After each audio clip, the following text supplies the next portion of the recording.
Iska might be the world's top swordsman, but beneath all that skill, he's just a hopeless f***ing loser. His entire life flips when he wants to clap the enemy princess. He's ready to throw hands with his own side if it means getting closer to her. Everything kicked off when the Empire began locking up humans who had magic powers. But there was one nation, called the Nebulis Sovereignty, that welcomed those magic users, like witches and mages. This sparked a never-ending war between the two sides. Inside a high-security prison, a pink-haired girl gets rescued by Iska, a soldier from the Empire. After snapping her chains, Iska slips her some money and snacks to help her survive for a bit, then lets her go. But it doesn't take long for the higher-ups to find out what he did, and as punishment, they throw Iska behind bars too. A year later, Iska is let out again. This time, the Empire wants him to make up for what he did by helping in their century-long war. His mission: take out a powerful astro mage named Pure Bird, one of the bloodline descendants of the legendary witch Nebulis. Long ago, Nebulis nearly burned the Empire to ashes with her insane powers, and her heirs, known as purebloods, still carry that same dangerous magic. Iska is ordered to eliminate a powerful witch known as the Ice Calamity. Right then, a stone platform rises from the ground and offers Iska magical weapons to help him on this mission. When asked if he needs anything else, Iska makes a bold move. He asks for 3 handpicked teammates to join him. Somewhere in the city, a girl named Neen is working a shift as a cafe waitress when her buddy Jaehin walks in, who is a virgin for 100 years lead who's way too intense for his age, and let's be real guys, his face wouldn't tolerate any bitch.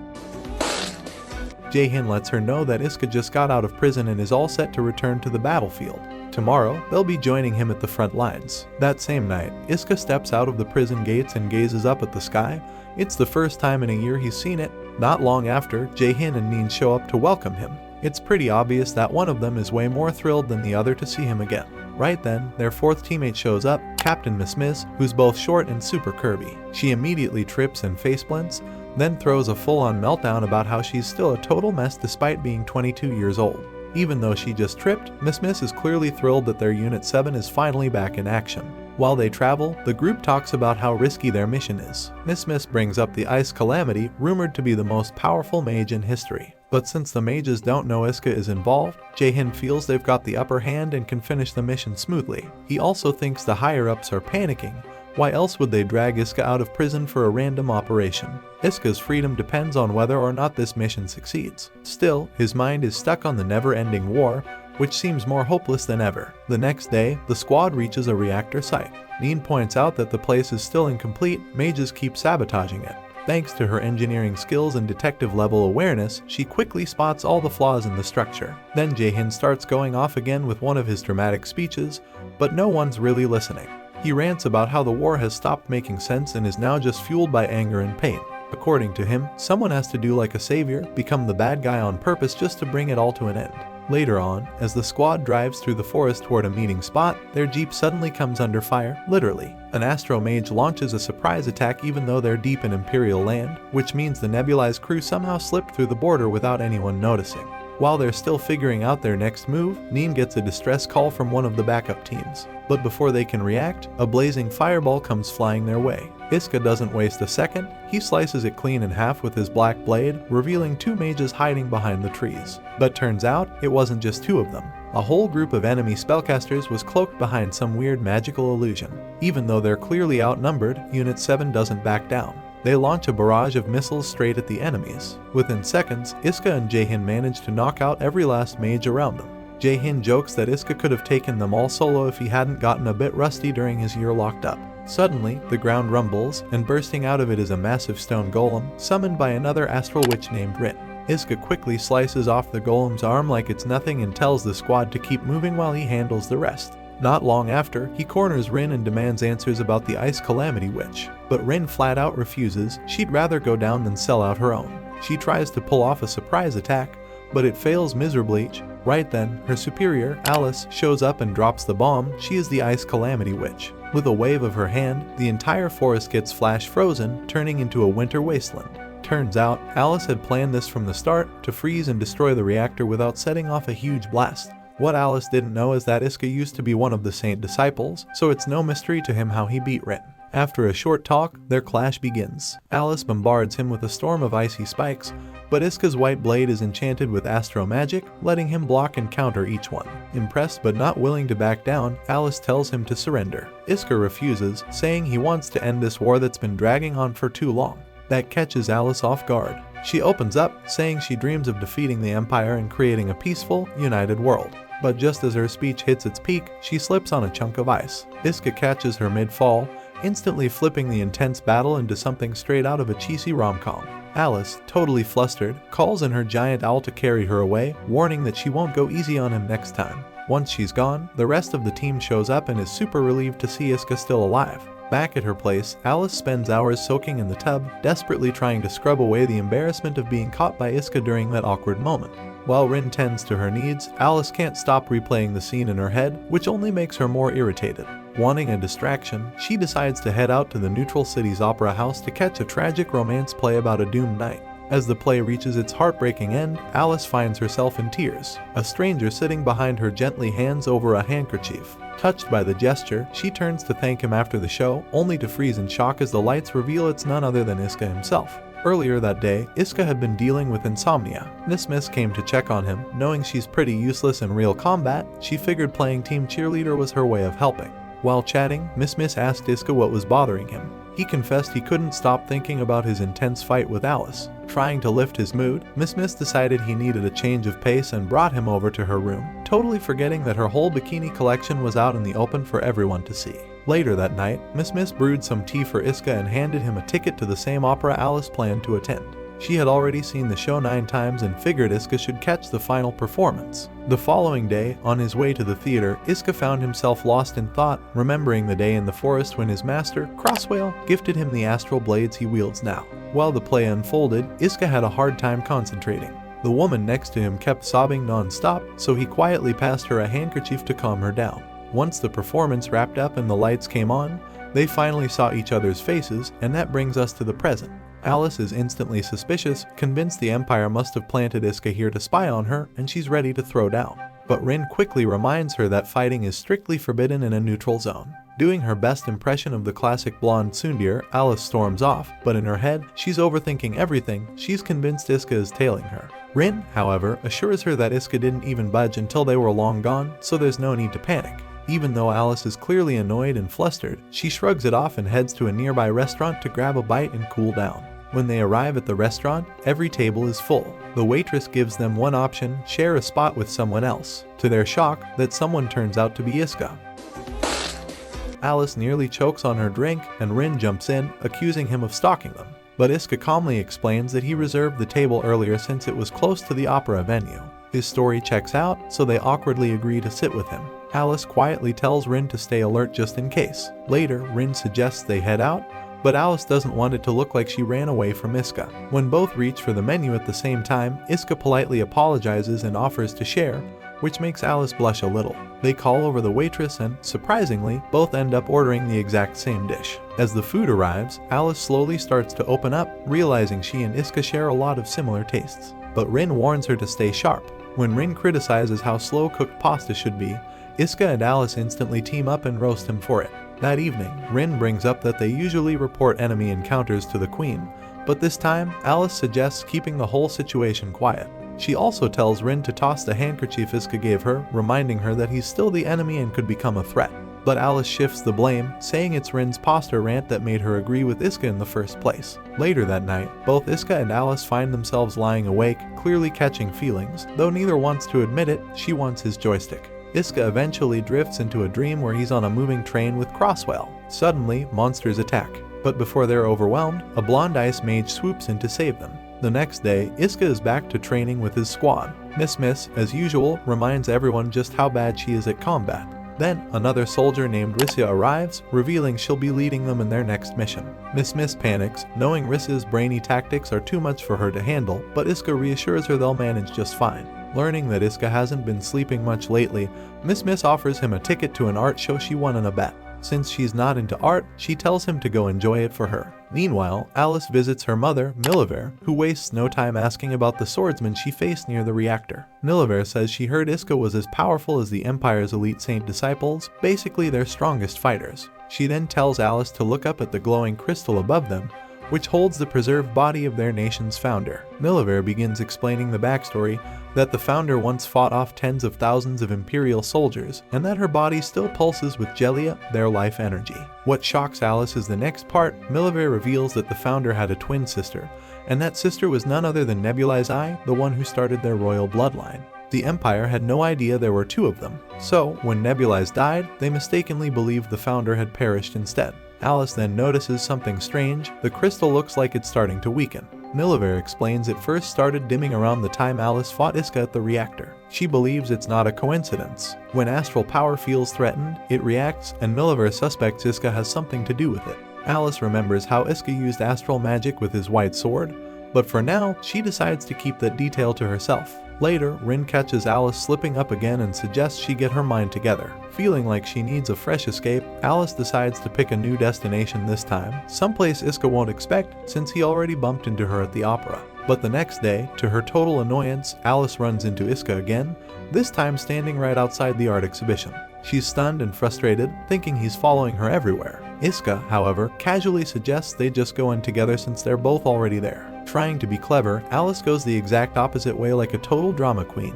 After wandering around the city for hours, completely lost, she ends up back at the central fountain where Iska greets her once again. Turns out, his squad's surveillance had eyes on the whole area, but even they couldn't find her. That's when he realized she probably got herself lost. He offers to guide her through the city, and during their chat, Alice accidentally lets it slip that she's a princess of the Nebulis Sovereignty. She admits it's strange that someone like her is casually walking around with an Empire swordsman.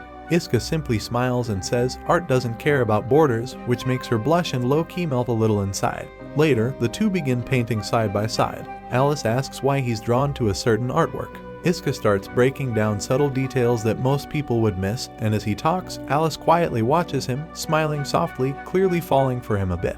But the moment she realizes she's letting her guard down, she snaps out of it and hands him a drink as a way of saying thanks, trying to play it cool. By the end of the day, Iska dozes off on a bench, unknowingly leaning his head on her milk factory. Even though she still considers him a rival, Alice doesn't move. She just sits there, letting him rest peacefully beside her. Later on, the squad is drowning in paperwork, totally fried from information overload, so Iska shows up with sodas to keep their brains from short-circuiting.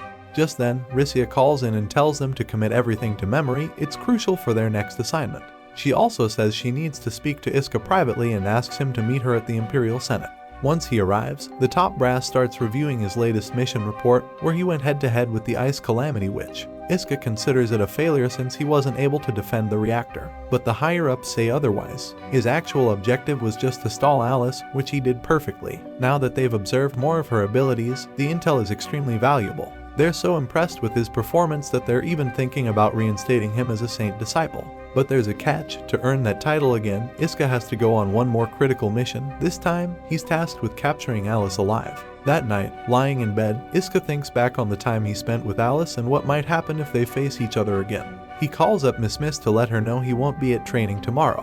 When she asks why, he tells her he's heading to the neutral city to meet someone. Miss, being the overly caring squad captain she is, agrees, but only if he takes her along. She knows Iska has been carrying a lot lately and wants to tag along to lift his mood and support him the best she can. Meanwhile, Alice thinks back to the moment she quietly put Iska into a taxi while he was sleeping, sending him off as a small thank you for spending the day with her. Just then, Rin walks in holding a dossier packed with details, revealing that Iska is actually the youngest person ever to become a saint disciple in Empire history. But here's the twist, even after being promoted, Iska never once appeared on the front lines. That's why barely anyone knows who he is. Rin adds that he lost his title and was thrown into prison for an entire year, all because he broke an astral mage out of captivity. Shocked by this, Alice asks Rin to find out who the mage was. Rin says it might take a couple of days, but promises to dig up everything she can about the girl Iska saved. After Rin leaves, Miliver enters and questions why Alice is getting so wrapped up in an Imperial soldier. She gives a serious lecture about the horrors the Empire has caused and reminds Alice that their mission is to defeat them for the sake of real peace. When Miliver notices a painting hanging in Alice's room,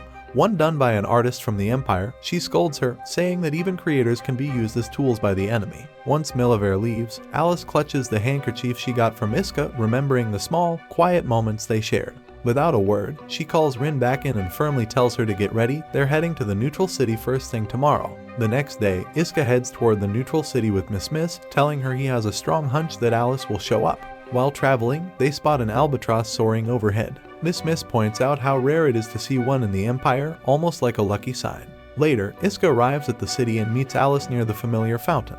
Miss, curious and confused, nudges him and asks who the curvy blonde is. Before he can answer, Alice proudly steps forward and introduces herself like a celebrity. "I'm the Ice Calamity Witch." The group moves to a more private spot, where Alice questions Iska about the mage he rescued a year ago. Iska explains that the girl was just a young kid with barely any astral power, and he couldn't bear to watch the Empire torture someone so innocent for the sake of war. Alice quickly calls him out, accusing him of being a hypocrite. After all, wasn't he assigned to kill her not too long ago? Iska responds honestly. He says that even though he's tried to push for peace, no one listens to him, not the Empire, not the Nebulis. So, he made a choice. If he captured someone like her, a direct descendant of their founding bloodline, maybe he could use that to pressure both sides into a ceasefire. But Alice shakes her head. She tells him that idea will never work. People from her nation carry a deep, generational hatred for the Empire, one that won't vanish until they win. Still, she can't help but be moved by Iska's empathy, and out of nowhere, she invites him to serve under her.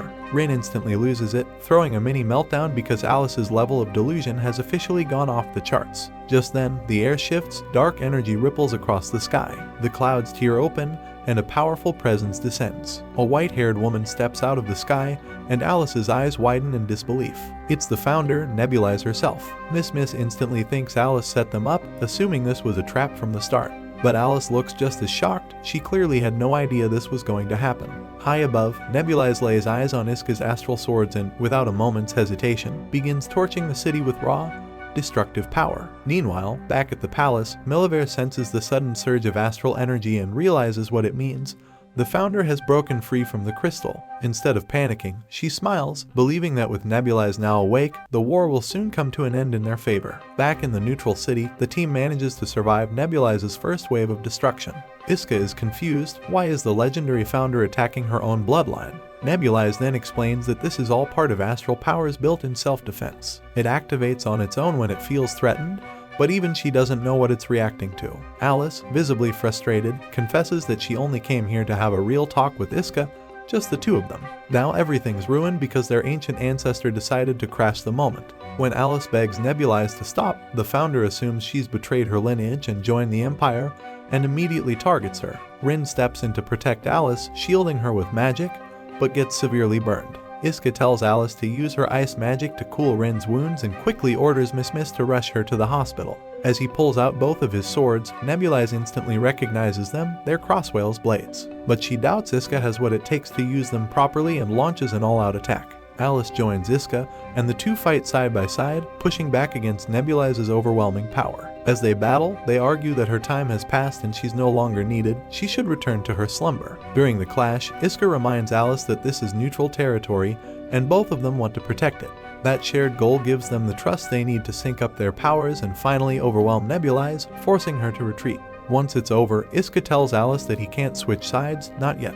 But he offers a temporary truce just for today. Alice nods and agrees, but warns him with a smirk, tomorrow we're back to being enemies. A few days later, the squad is hanging out at a flashy casino, throwing cash into gambling machines like there's no tomorrow, just like you, who Thor's white sauce on screen. Dean questions what they're even doing here. Turns out, 2 weeks earlier, Rissia told Miss that their next mission would be under her command, so this was their last vacation before things got serious. The squad assumes the upcoming job might be a do-or-die situation, and Rissia probably wanted them to blow off some steam beforehand. Trying to lift the mood, Jaehin shrugs and says every mission feels like a one-way trip to the afterlife anyway, especially for a squad like theirs. Miss then reveals her true motive: she brought them to the casino to win big. If they hit the jackpot, she plans to buy a battle-grade tank to boost their odds of surviving whatever dangerous mission lies ahead. As they go back to throwing coins at the machines, Alice arrives at the casino too. Rin starts giving her a quick tour, explaining that Zurich is known as a city of fun and indulgence. But Alice clearly wanted to head to the neutral zone instead. Rin figured it was just an excuse to run into Iska, so she vetoed the idea. She leads Alice toward the slot machines, and they casually walk right past Iska and Miss without even noticing them. But Alice isn't here for the games. She's focused on choosing the perfect time for her next duel with Iska. Rin hits the slot button for fun, and miraculously, they land a jackpot on their first spin. She's over the moon and rushes off to find the casino staff, while a crowd starts gathering around the machine. That's when Neen walks over, congratulates Alice, and jokes that they could probably afford a tank now with that prize. But Alice couldn't care less about the winnings. Without hesitation, she hands over the entire bucket of coins to Neen, who runs it back to the squad. When Neen returns, she casually mentions that the thick, royal-looking blonde who gave her the jackpot must be some kind of princess. But Iska, not even turning around, brushes it off with a smirk. There's no way Alice would be here, right? Later, while wandering the city streets, Alice and Rin come across a small fortune-telling booth tucked into a corner. Curious, Alice decides to check it out. Inside, she tells the old fortune teller that she wants to know when she'll meet the boy she's been thinking about lately. The old woman lays out her tarot cards, revealing a pair that seem to reflect a strong connection. She tells Alice that the person she's looking for is always nearby, that their bond is unbreakable no matter the distance. Moments later, Alice rejoins Rin, and the two continue exploring the city. Not long after they leave, Iska and the squad arrive at the same fortune booth. Iska, feeling playful, asks to have his fortune read. The result? It just like you, she said no one wants his joystick. Sorry guys, I mean he draws the exact same pair of cards as Alice. The old woman gives him the same message. The girl he's searching for is closer than he thinks. Back in the Empire, Rissia is seen meeting with the Imperial Senate. The topic, something known as the Vortex. They inform her that reinforcements are urgently needed in that region. Instead of issuing orders directly to Miss, they want Rissia to take the bad cop role and deliver the news herself. Rissia calls up Unit 7 and casually drops the bomb, everything they memorized before. Completely useless now. Just like their squad's reputation, she jokes. They've been reassigned to a whole new mission. She explains that a massive battle, basically a century-long turf war, kicked off right after the Vortex first appeared. That Vortex is the root cause of why astral mages even exist. Now, a second one is starting to form, and if the Nebulis Sovereignty gets their hands on it, it could tip the war. So, Squad 7 Second's new job: stop enemy forces from taking control of it, no matter what. Meanwhile, back in Nebulis, Alice is alone, quietly holding on to the handkerchief she got from Iska. Rin enters and hands her a sealed message. It's from her sister, Sisbel. Sisbel's message reveals that a new vortex has been detected in Middle Valley, and the Empire's troops are already on their way to the site. She also drops another bomb. The Zhou family kept this info hidden from the Queen, likely because they plan to use the Vortex's power for themselves. To investigate, Alice heads to the Zhou family estate, only to find the entire place deserted. Just then, Rin senses someone behind them. A masked figure appears with a knife, and Rin immediately calls him out. Turns out, the man is Renovus, and this was just a test to check their awareness. He's surprisingly impressed by how sharp their instincts are. When asked what the meaning of this stunt was, Renovus claims he keeps a blade on him for protection because his astral power isn't very strong. Alice wastes no time and directly asks about the Vortex. He answers vaguely, saying there's no solid proof yet. It could be nothing more than a magma disturbance, but still advises sending troops just in case. When Alice questions why they didn't notify the Queen, he casually says the paperwork took time, but the messenger is already on the way. Alice sees right through his delay tactics and decides not to waste another second there. The next day, Iska asks Miss if she reported their encounter with Nebulis to the higher-ups. She says yes, but they were mad she didn't take any photos of the founder. While they're chatting, Miss bumps into an old friend named Noro and introduces her to the rest of Unit 7. Not long after, Commander Nameless makes an entrance looking like someone in a low-budget Nomad cosplay and lines up the recruits for orders. He gives them two choices: either find the Vortex before the enemy does, or destroy it completely if they can't. The team heads out to begin their search, but they fail to locate the Vortex. Suddenly, Miss receives a message from Noro, warning her that one of their units has gone missing while scouting the area, and they've lost contact with two backup teams sent to find them. When everyone regroups at the base, Nameless coldly announces there's no need to attempt a rescue. That decision infuriates Unit 7. Determined to get answers, Iska steps forward to challenge him, but Nameless brushes him off, calling him a traitor for letting a prisoner escape. He refuses to waste his time or energy on what he calls a low-ranking joke. That's when Miss bravely steps in. Though clearly nervous, she stands tall and introduces herself as captain of Unit 7, asking directly why no rescue squad has been sent. Nameless doesn't respond, but Miss earns some confidence from the moment. Feeling fired up, she then turns to her squad and decides to give them some unexpected motivation. Later on, Alice and Rin arrive at a restricted military camp. Even though the guards tell them the area is off limits, Alice strolls in anyway with the full attitude of a royal who's used to getting her way. They make their way to a massive beam of light shooting into the sky, and Alice immediately realizes it's another vortex. Just then, the masked noble Renovus appears, this time accompanied by a timid girl named Kissing. He explains that they were just about to notify the Queen about the Vortex's appearance. Kissing hides nervously behind Renavis, acting like she's genuinely scared of Alice. So when Renavis asks Alice to lead the defense efforts alongside them, Alice turns to him and questions if Kissing is really that dangerous. He confirms that she is. In fact, he believes Kissing is even stronger than Alice herself. Shocked but trying not to show it, Alice asks what they plan to do with the Vortex. Renavis doesn't hold back. He reveals the plan is simple: launch a full-scale war against the Empire. Meanwhile, Unit 7 picks up some strange astral signals coming from their base, readings that can only be caused by astral art. Jahan immediately pieces it together, realizing their base has likely been infiltrated. He figures the missing units weren't wiped out, they were captured. Miss then informs the team that Command has already moved the base to a new location, and their orders are to keep searching for the Vortex. Just then, they notice a bright column of light glowing in the distance. Believing this could be the Vortex, they quickly head toward it. Not long after, Noro's squad arrives at the scene. Miss, thrilled to see her old friend, runs straight into her arms like a lost puppy. But the happy reunion takes a wild turn. To everyone's shock, Noro reveals the light wasn't the Vortex at all, it was a setup. Her squad had fallen for it too, like mice chasing cheese. Pulling down her collar, she reveals a glowing astral mark on her neck, and without warning, she grabs Miss by the throat.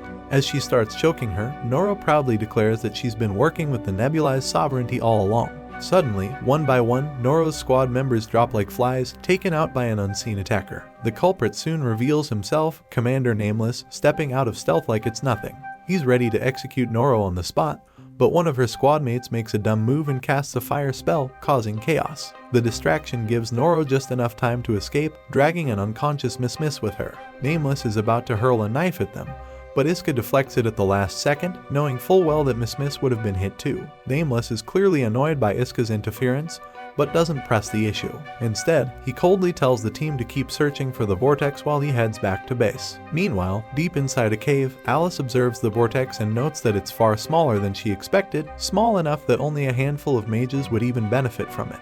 Right then, Noro shows up with the still unconscious Miss. When she starts to wake up and sees Alice among her captors, she's shocked and confused. But Alice doesn't want anyone knowing she made contact with someone from the Empire. Before Miss can blurt anything out, Rin quickly knocks her out again, shutting her up before she can cause a scene. Then, Alice gets a bold new idea. She tells Noro to hand over the coordinates of the Imperial camp. With Rin's teleportation ability, they can get there instantly. Her goal: a direct, one-on-one showdown with Iska, no more games. Back on Iska's side, the squad finds footprints leading into a cave. Inside, they spot the actual Vortex. But time's ticking. Imperial forces have already started firing missiles into the area, and Neen calculates they've got about 20 minutes left to secure it before the whole cave collapses. In the middle of the chaos caused by the missile strikes, Iska sneaks into the cave and manages to rescue Miss, freeing her from her restraints. Just as they start to move, Noro tries to blast him with a lightning attack, but Iska absorbs the energy cleanly with his astral sword.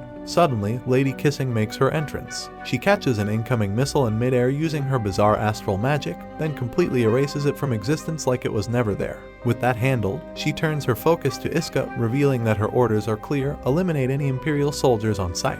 Realizing how dangerous she is, Iska tells Miss to stay hidden and out of harm's way. Kissing unleashes a barrage of astral attacks, but Iska blocks every one of them with his blade, something that clearly surprises her. She never expected someone to counter her attacks so effortlessly. Frustrated, Kissing regenerates the missile she had absorbed earlier and attempts to wipe Iska out for good. But when the smoke clears, Iska walks out without a scratch, catching her completely off guard. Losing her composure, she recklessly charges him with full force. But Iska, staying calm under pressure, uses his agility and sharp instincts to dodge and get in close, then lands a clean strike to her midsection, knocking her out cold. As Kissing collapses, Noro panics and bolts from the cave like a coward, while Miss rushes over to Iska to check on him. Before they can even catch their breath, the masked Lord Renavis suddenly appears behind Iska. Even though Iska spins around fast, he still ends up getting cut by Renavis's blade. Then, the masked Lord Renavis shows up out of nowhere, grabs Kissing, and instantly teleports next to Miss, shoving her straight into the heart of the Vortex. Meanwhile, Alice and Rin arrive at the Imperial base, only to find it completely deserted.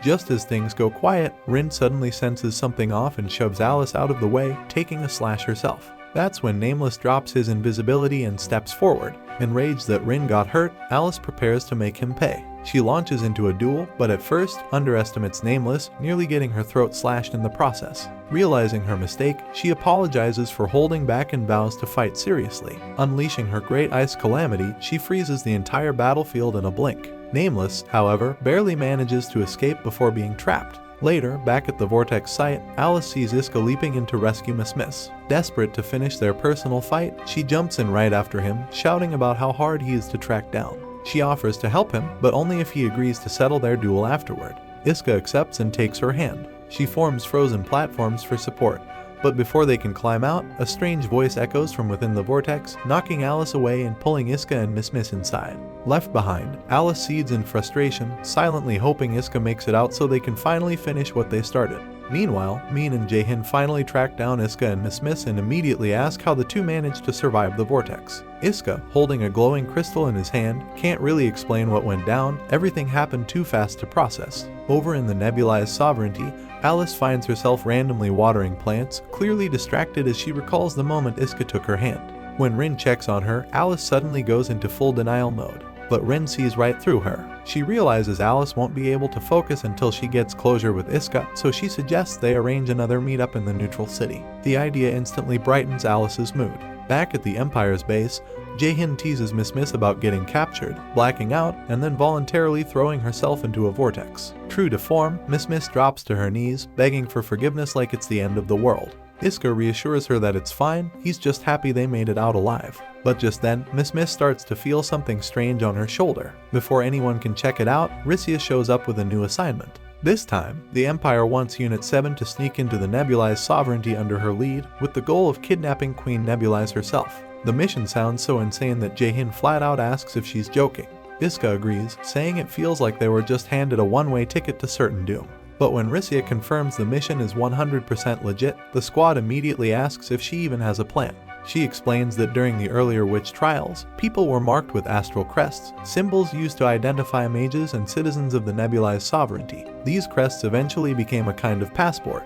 Anyone without one, probably a spy from the Empire. Naturally, the squad is concerned, how are they supposed to sneak in without those crests? Rissia assures them that within 3 days, she'll have a clean and secure way for them to enter enemy territory. Meanwhile, Alice and Rin have been waiting in the neutral city for Iska for 3 days straight, but he still hasn't shown up. Alice starts getting frustrated, wondering where he's disappeared to. Rin tries to keep things realistic and brings up the idea that maybe Iska didn't survive the vortex. But Alice isn't buying it, she believes deep down that he's alive. He's too tough to go down like that. They decide to split up. Alice heads to search the main streets while Rin checks the surrounding area. After she leaves, Rin reflects on how Alice is supposed to be the next queen, but others are circling the throne like vultures, just waiting to claim it. Right now would be the perfect time for Alice to win public favor, yet she's too focused on chasing after Iska to care. Back in the Empire, the squad gathers to talk about how risky their next mission is. While they're deep in conversation, Miss suddenly feels that strange sensation in her shoulder again.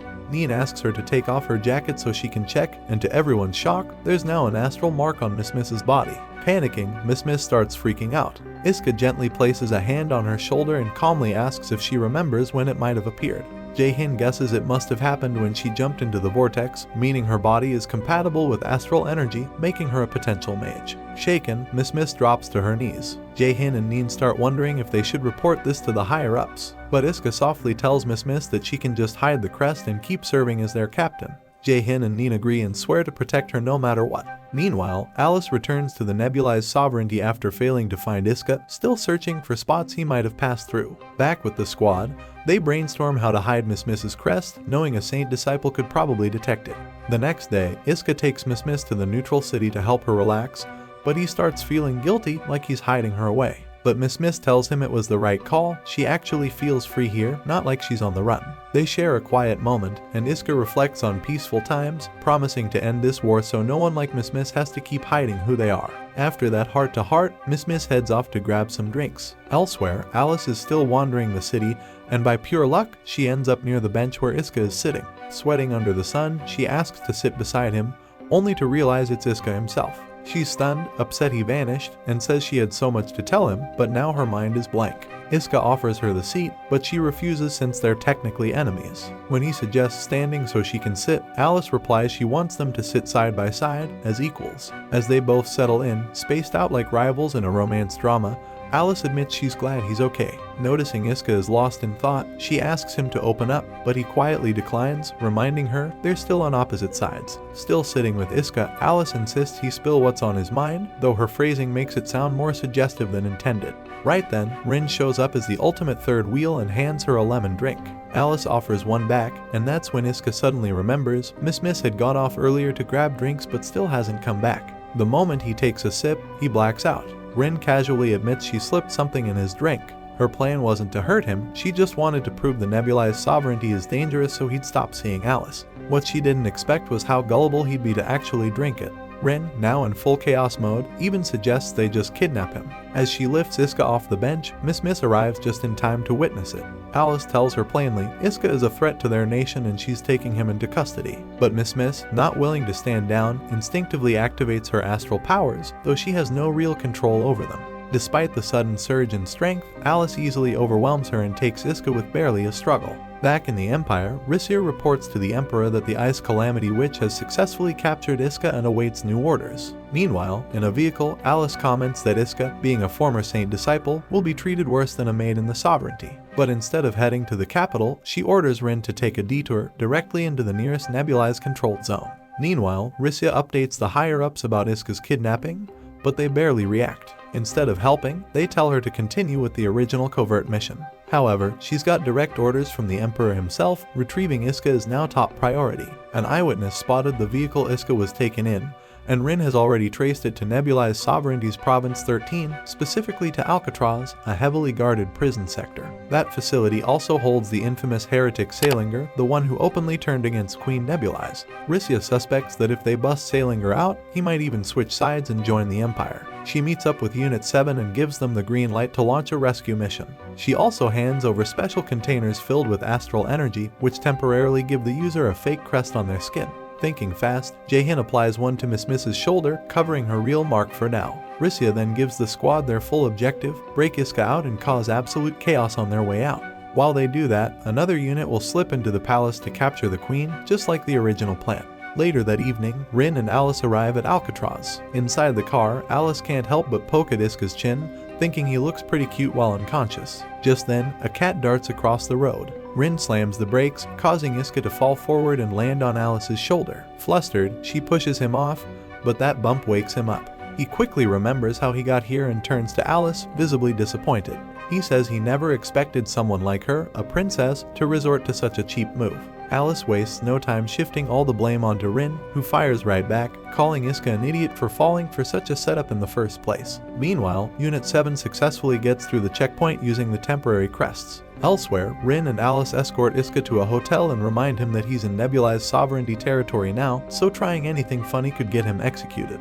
When they reach Alice's suite, Rin suggests locking Iska up in a separate room for security. But Alice refuses, saying she doesn't want anyone thinking she mistreats her prisoners. Instead, Rin decides to personally keep watch over Iska and requests the staff move them to the presidential suite. At the same time, Unit 7 receives a call from Rissia, who guides them to her location. Once they meet up, she decides to join them on the infiltration mission into Al Logan Prison Tower, where Iska is supposedly being held. Back at the hotel, Rin quietly cooks up a plan to eliminate Iska. She grabs a knife, slices her own hand, and creates a fake story that Iska attacked her, intending to get him executed under self-defense claims. She lunges at him with the knife just as Alice, completely unaware, is in the other room debating what to order for dinner. When Alice goes to ask Rin for her meal preference, she opens the door and is shocked to find her mid-attack. Amused by the situation, Alice smirks and jokes, asking if they should turn this knife fight into a three-way, which finally gets Rin to stop. Meanwhile, Unit 7 successfully breaks into the prison, but Rissia splits from the group to carry out her own secret mission. Jaehin notes that Saint disciples rarely leave the capital, meaning Rissia must have a deeper agenda. Back in the suite, Alice handcuffs herself to Iska to stop him from escaping, and to prevent Rin from pulling any more stunts. When Iska points out the obvious, like how she'll use the bathroom or sleep while chained, Alice brushes it off. But the moment she feels nature calling, she panics and calls for the key, only to realize Rin already left. Later, Rin returns and chains herself to Iska instead, letting Alice finally take a bath in peace. When Iska asks what they plan to do with him, Rin replies coldly, if it were her call, she'd lock him away forever. Just then, Alice walks into the room wearing nothing but a towel, completely forgetting that Iska is still there. Realizing it too late, she quickly turns away, accidentally giving him a full view of her. But Iska, ever the tactical nerd, barely reacts. His eyes are locked instead on the astral crest marked on her back. Though people always talk about her crest, Alice has never cared about their opinions. But for some reason, she's curious about Iska's take. Iska calmly tells her about his captain, Miss, who recently developed a crest and technically became a witch. Even so, he still respects her exactly the same. To him, the crest means nothing, it's not why he fights. He sees Alice as an equal and a true rival in battle. The honesty of his words hits Alice like a rush of emotion. She's so flattered, she starts casually flaunting herself like she's showing off for a private audience, totally caught up in the moment. Meanwhile, over at Owl Log in prison, Rissia pays a visit to the infamous Salinger, the so-called transcendent demon. Though he's been locked up for 30 years after betraying Queen Nebulis, the man looks like he hasn't aged a day.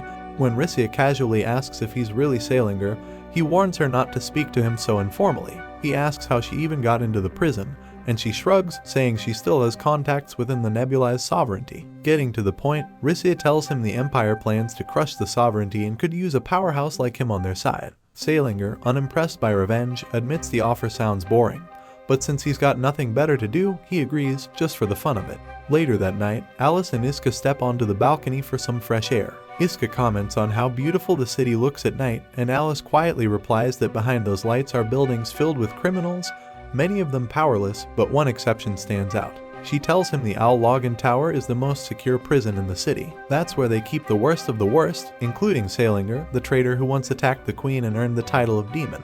Just then, Rin enters the room with news. Someone from the Empire has infiltrated the city. Her eyes glance toward Iska, but he immediately clarifies that he's been cuffed and monitored the whole time. Rin continues, while the central province appears quiet, suspicious activity has been reported across 12 other regions, including right here in Alcatraz. At the same time, Unit 7 notices the alarms blaring throughout the facility, followed by emergency squads rushing into action. But Jae-hin stays cool, figuring the guards aren't after them, they're just reacting to the commotion. Suddenly, the ground trembles. Rissia radios in, revealing that someone blasted a massive hole through the prison wall using astral magic. When Miss asks about Iska, Rissia casually says he's not even in this tower, keeping quiet about the fact that she never actually planned on rescuing him. She orders the squad to retreat, but before they can, 2 guards spot them and begin moving in fast, putting Unit 7 in a tough spot. Meanwhile, over near the presidential suite, Alice and Iska see smoke rising from the prison tower. Rin confirms there's been an explosion, and now a massive roar has been heard coming from Salinger's cell. They fear the demon might have broken free. Alice realizes exactly where he'd go, her mother's astral spirit chamber, and she's the only one capable of tracking him down. She tells Rin to prepare transportation immediately and heads out, albeit reluctantly. Before leaving, Alice turns to Iska. She reminds him she technically shouldn't be saying anything, he is still the enemy, but confesses that sharing what's on her mind might help ease the weight she's carrying. Blushing, she pulls out a red handkerchief and places it on the table. It's her way of repaying him for the one he gave her, though she awkwardly adds that his old one is kept in a personal place, so she got him a new one. With that, she bolts out of the room, leaving Iska completely baffled. Back inside the prison tower, as the guards close in, Miss boldly reveals her astral crest to draw their attention, giving Jae-hin and Nin a chance to strike. She darts around to keep the guards distracted, but in typical Miss fashion, ends up cornered, and just as one of the guards raises his weapon, she's staring down the barrel of execution. Luckily, Jae-hin and Nin take down the guards just in time, following the plan perfectly. As soon as the danger passes, Miss breaks into tears, trembling and admitting how terrified she was to die. Nin gently comforts her, and once she calms down, Miss decides to try calling Iska, hoping he might answer. Back at the hotel, Iska hears his phone buzzing and dashes into Alice's room to grab it. To his relief, it's Miss, and they finally reconnect. They quickly update each other on what's going on from both ends. The squad asks if Iska can find a way to get rid of the handcuffs, and that's when he remembers the red handkerchief Alice left behind. Running outside, he unwraps it and finds a key tucked inside. Now free, he tells the squad to stay put, he's coming to help. Meanwhile, Alice and Rin are racing toward the prison when their car is suddenly hit. They barely escape before the vehicle goes up in flames. As they get closer, Rin reveals that Imperial forces are causing chaos all over the province. Determined, Alice promises to handle each crisis one by one. When they arrive near the gates, the guards immediately recognize her and salute. Stepping into full leadership mode, she takes control of the scene as her mother's representative. She then orders Rin to take on Salinger while she handles the rest of the growing threat. Elsewhere, Iska reunites with Unit 7, who are more than ready to escape. But Iska asks for his swords and tells them to hold their position for just 15 minutes, then he rushes toward the prison alone. Inside the tower, Rin finally confronts Salinger face to face. Without flinching, she calls him out for what he really is, a lowly thief trying to steal the queen's astral spirit. Salinger smugly claims he's not stealing anything, he's simply collecting astral spirits like a mage king collecting taxes from his people. His true ambition, to gather every single spirit and ascend beyond royalty, because why settle for being a king when you can become a god? Tired of his delusions and endless monologuing, Rin launches every half-baked move she knows, throwing out every last spell in her book. But Salinger casually brushes her aside like she's nothing more than an annoying gnat, leaving her flopping around like a soaked rag doll. He reveals that his Earth astral spirit came directly from the pureblood line, making her third-rate Earth-based magic laughably useless in comparison. Worse, he casually admits to having taken spirits from the royal family itself. Enraged, Rin starts hurling insults and curses, more out of desperation than anything else. Annoyed by both her weakness and her attitude, Salinger decides it's time to erase her from existence. But just as he's about to deliver the finishing blow, Iska appears, blocking the attack in the nick of time. Rin, relieved, quickly tells Iska who Salinger really is. Iska agrees to help fight him, but only if Rin promises to let him and his squad go afterward. Salinger, baffled by Iska's willingness to defend an astral mage, questions his motives, but ultimately shrugs it off. He's too confident in himself to care either way. Meanwhile, elsewhere in the Nebulis Sovereignty, Sisbel is gazing up at the night sky when she notices someone approaching. It's their loyal butler, Shuvaltz, walking toward her with something on his mind. Sisbel was getting anxious about what was happening in their homeland. She asked her old butler Shuvaltz for an update. He told her that assassins from the Empire had made it into their nation and that the demon Salinger had broken out of prison. He added that Alice had taken command of the situation, which only made Sisbel more nervous. Meanwhile, Iska and Salinger were already battling. Salinger was shocked at how Iska could slice through his hidden sound waves. Turns out, Iska was using the heat from nearby fires to track the blasts and react in time. When Rin tried to reveal Salinger's abilities mid-battle, Salinger knocked her out to keep things between just him and Iska. During all this chaotic fighting and back and forth trash talk, Iska managed to land a hit, but Salinger had a wind barrier protecting him. Not backing down, Iska kept pressing forward. Salinger tried blasting him up from the ground, but Rin shouted a warning just in time, helping Iska dodge. Even though they're on opposite sides, Iska and Rin decided to temporarily team up, thinking they could outsmart him. Salinger then flexed about how he'd mastered loads of new techniques in the past 30 years, claiming he's the only one who fully controls the true power of the astral spirits. Meanwhile, Alice was busy commanding troops when she got jumped by Nameless. She barely stopped him in time. When she asked if he was behind everything, Nameless just told her to stop acting clueless and vanished before she could do anything. Soon after, Alice spotted Iska and Salinger clashing on a bridge. She was stunned when Salinger showed he could control both opposing astral energies at once, which made his attacks super strong. He hit them with a combo spell called Freezing Fire, and when Iska cut through it, the magic only got crazier due to the unstable reaction. After what looked like Iska getting blown to pieces, Salinger revealed his endgame to merge with the astral spirit itself, something only 2 people ever managed, one of them being founder Nebulis. While Salinger gloated, Rin stood up for Iska, saying he was the only warrior the founder ever saw as a real rival, and the one who actually beat her. Salinger thought she was just talking nonsense and moved to eliminate her, but Iska suddenly reappeared, alive and kicking. He explained how his black sword cancels out astral magic, and the wild sword copies it. He used the first to slice through the ice, then used the second to ride that ice through the flames to safety. Sick of Iska's tricks, Salinger mixed wind and lightning to unleash a thunder sandstorm. Rin summoned a golem to protect Iska, but Salinger saw her as a threat and aimed to finish her off. Just then, Alice arrived and blocked the attack using her ice magic. Even though Salinger had insane skills, he still couldn't handle Iska's crazy sword moves. He couldn't help but laugh at how fate threw such a strong enemy at him. Instead of dragging the fight on, Salinger just dove down into the pit below, ending things in a weird draw. By morning, Rin tells Alice that all the prisoners are rounded up and things are finally under control. When Alice checks if she's doing okay, Rin pretends she's fine, acting all strong. but Alice tells her to relax, reminding her she's not just her leader but also her friend.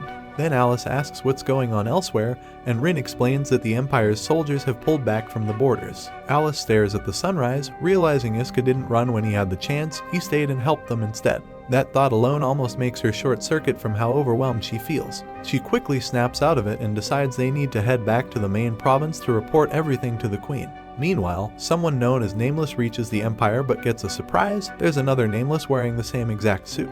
Turns out, the person who fought Alice outside wasn't even the real deal but Rissia, who was just testing out the new military armor. She figures it's way too bulky and decides she'd rather trust her own skills than rely on some clunky tech. They then talk about how 2 enemy squads managed to sneak into the central province, which probably means they've already reached the palace. Before heading off to inform the elders, Rissia mentions that the Emperor is super focused on Iska, the next heir to Black Steel. Back at the Senate, the 8 apostles go over everything that just happened and start planning their next move. At the same time, Unit 07 pulls off a clean escape from Newly's territory, no trouble at all. They even joke about how lucky they were during the mission. Iska, meanwhile, is off in his own head thinking about all the chaos that happened after he got captured. Everyone's having a chill moment, until Iska randomly brings up Miss Crest. She freaks out instantly. That night, Alice and Rin finally sit down to process everything that's happened recently. After going through so much together, Rin admits that Iska truly deserves respect as a warrior, but neither of them realize that Sisbel is quietly eavesdropping on their conversation, listening in from the shadows. When she hears Iska's name, memories of the mysterious Imperial soldier who once helped her escape come flooding back. She can't help but wonder, could that have been Iska all along? Staring up at the night sky, she silently hopes to meet him again someday. Meanwhile, Rissia steps into a top-secret chamber to speak with the Emperor. She begins to update her on Iska's situation, but the moment she brings up Salinger, the Emperor cuts her off. She doesn't care about that at all, saying there's no time to waste on minor problems. Wearing a ridiculous catgirl outfit that looks like it was made to bait useless Discord mods, the Emperor is laser-focused on one thing only, the dramatic love story between Alice and Iska, which she calls the most exciting event in the past century. At the same time, Sisbel wakes up in shock after dreaming about her mother's death.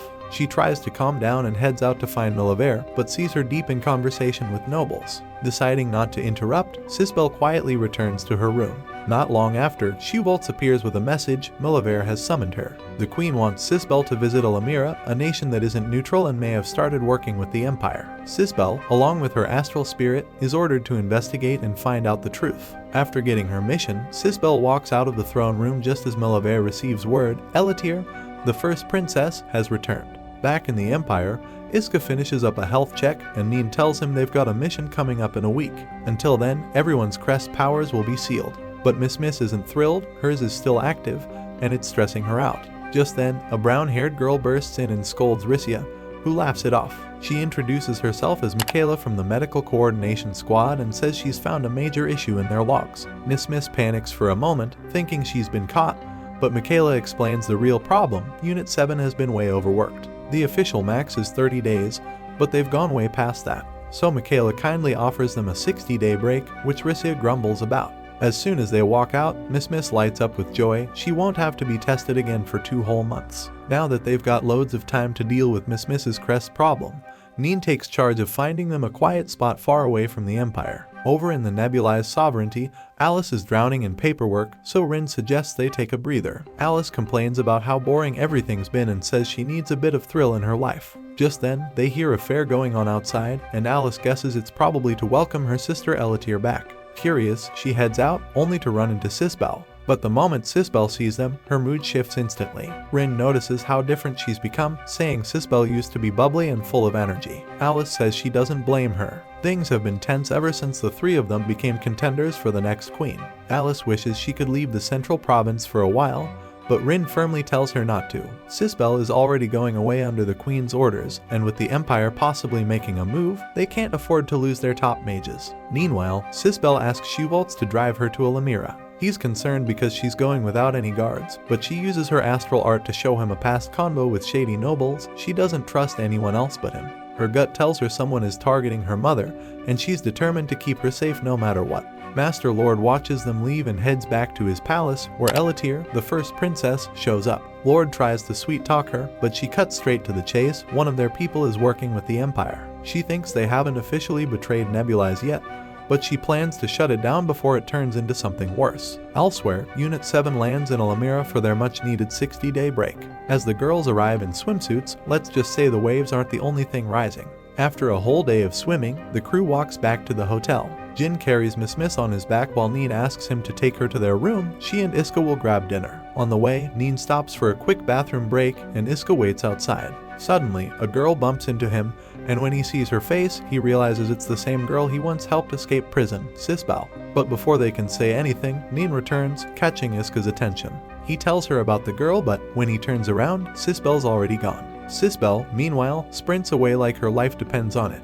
Once Shuvaltz catches up, she's beyond excited. She's finally found the guy who rescued her. That night, she and Shuvaltz sneak out of the hotel. Using her astral powers, she replays the moment she met Iska and tracks his location to another hotel. Instead of knocking, she unlocks the door and walks right in. Iska, caught off guard, instantly tackles her, thinking she's an enemy. But under the moonlight, he recognizes her. Sisbel tells him she just wanted to see him again, and invites him to return to the Sovereignty. Back in Nebulize, Alice is wiped out from all the workload.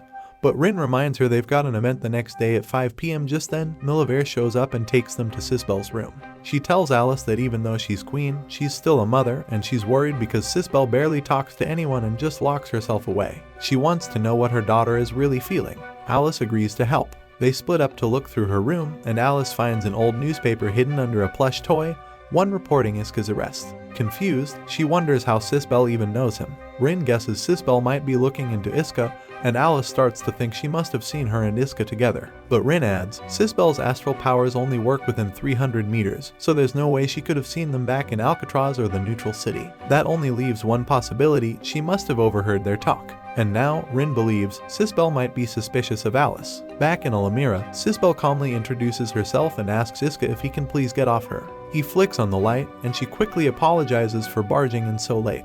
She says she regrets never properly thanking him for breaking her out, and to show her gratitude, she offers him her bangle. Iska, expecting something completely different, turns her down awkwardly. Sisbel then explains she's read all about him in the papers, how he lost his Saint Disciple title because of her, and now wants to help him get that honor back by joining Nebulize. That makes Iska think of when Alice also asked him to serve her. Curious, he asks why Sisbel would choose him of all people in the palace. She slips up for a second and admits she doesn't trust anyone else, then instantly gets flustered and rushes out, leaving the bangle behind. Meanwhile, back at the Sovereignty, Alice and Rin report to the Queen, saying they didn't find much. Rin politely suggests sending Alice to Alamira, hoping Sisbel might feel more comfortable opening up to her sister. Seeing the logic in it, Miliver agrees to send Alice as well. Over in the Empire, the 8 apostles receive news that Sisbel has gone to Alamira with only one escort. Seeing this as the perfect time to test their new weapon, dubbed the Witch Hunting Machine, they plan to capture the Pure Princess. Elsewhere, Unit 7 is setting up a breakfast barbecue,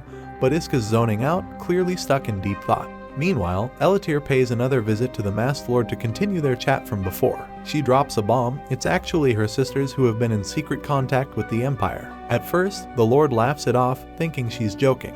But when she insists she's serious, he immediately offers to help however he can. Elatir admits she loves her sisters too much to stop them herself, and if it comes to betrayal, she wants the Masked Lord to handle the punishment. Seeing her torn and heartbroken, the Lord reassures her that he'll take care of it if it comes to that. Meanwhile, Alice is riding a bus to Alamira when the driver suddenly slams the brakes. He says he spotted giant footprints on the road. The bus conductor starts ranting about a monster called the Basilisk, but Alice hops off to check it out herself. She finds one massive print on the ground, but it doesn't match the Basilisk. There's also a trail of machine oil and more tracks heading straight into the city, which triggers her instincts. Inside the city, Unit 7 is walking back to the hotel. Miss is exhausted as usual. Turns out, Iska had suggested they change hotels just to avoid getting Sisbel caught up in their mess. It's scorching hot, and everyone's sweating buckets, which makes Miss's crest patch start peeling.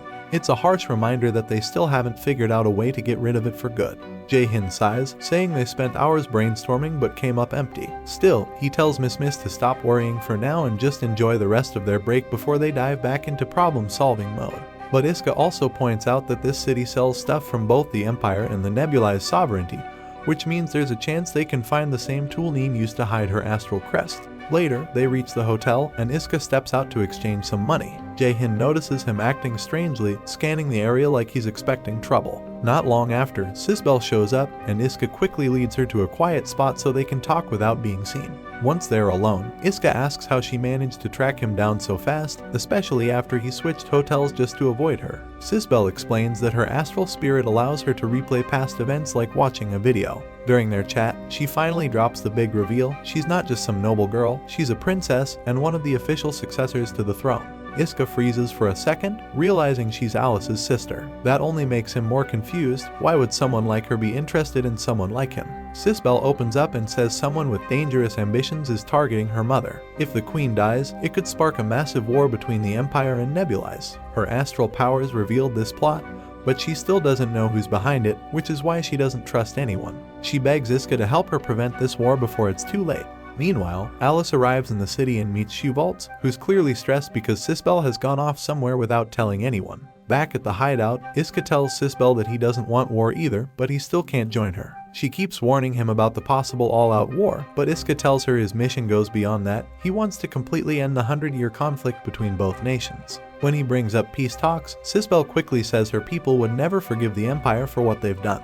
Just as Iska is about to reassure her and say Alice believes in her too, the Masked Lord suddenly appears out of nowhere with a group of mages. Iska recognizes him as the guy who kicked Miss into a portal. The Masked Lord calls Sisbel a traitor and brushes off her side of the story with a you-know-nothing attitude. He says he doesn't care about her reasons, he just wants political leverage in the queen election. Sisbel runs, but he orders his squad to arrest her. Iska blocks their path, reminding them they're supposed to be on the same side. Even when Iska pleads for them to listen to Sisbel, the Masked Lord coldly tells him to stay out of sovereignty matters. Suddenly, a massive mechanical weapon crashes down in front of Sisbel. It's the witch hunting machine, created by the 8 apostles. Iska tries again to protect her, but the Masked Lord warns him not to meddle. Iska argues that Sisbel had a legitimate reason to reach out to the Empire, but the Lord shuts him down, saying rules are rules and any contact with the enemy is forbidden. Just then, Jae-hin rolls in with Unit 7. Miss instantly recognizes the Masked Lord from their last ugly run-in, and Neen spots the Empire's prototype weapon off in the distance. The machine scans the area, locking onto everyone with an astral crest, including Miss, unfortunately. But its top priority becomes Sisbel, since she's a pureblood, and it charges straight for her, ignoring the Masked Lord and his crew entirely. Realizing he's lost control of the situation, the Lord decides to jump into the fight, but Jae-hin fires a warning shot at his feet, telling him to freeze. The Lord tries to play it off, saying he's just here to catch a traitor, but Jae-hin isn't letting it slide, especially after what he did to Miss back in the Vortex incident. When the Lord tells his guards to attack, they remind him this nation is neutral. He simply replies that whoever loses the fight will be blamed for whatever damage happens here. Meanwhile, the witch hunting machine charges up an attack aimed at Sisbel, but Iska intercepts it, deflecting the laser just in time to save her. Neen arrives, determined to shut the machine down before it can send combat data to the apostles. Iska dives straight into the fight to buy her time, but soon realizes his blades can't even scratch the thing.